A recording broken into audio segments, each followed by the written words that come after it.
Hey y'all, welcome back to Alakazam Math Made Easy. This will be a nice short and sweet video on derivatives of inverse functions. Just like exponentials, logarithms, natural logs, trig functions, this is basically a rule of how to take the derivative of a specific type of function. And in this case, the specific type of function is the inverse of a normal function, right? Instead of being a one-step, here's the function, here's the derivative, this is a little bit more of a process than a straight conversion. So I'll jump through an example on how to actually find it, right?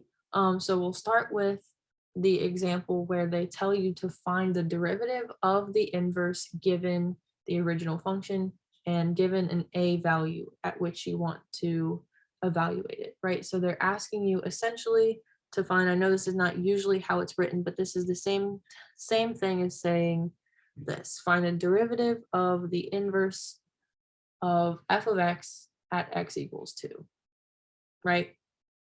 Negative 2, sorry.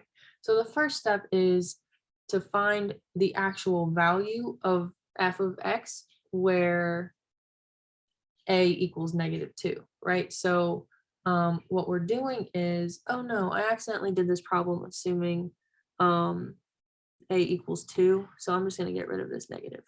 So find where f of x equals a equals 2, right? And in this case, that is going to be at x equals 2, right? Because you set the function equal to 2.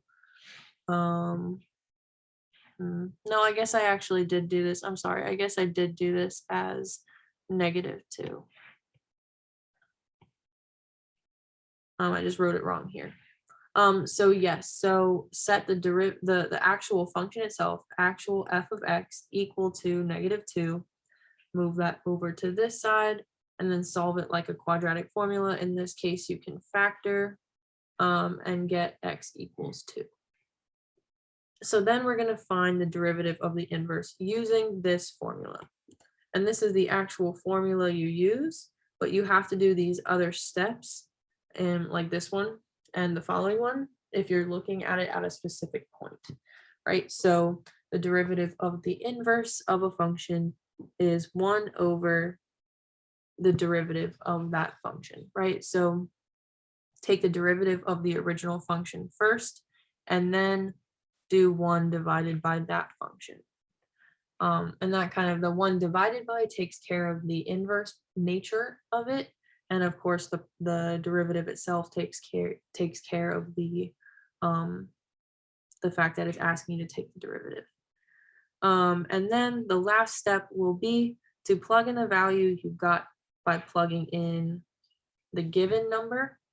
You plug that into what you found in part B. And in this case, plugging in 2 got us 0, so it's going to be infinity.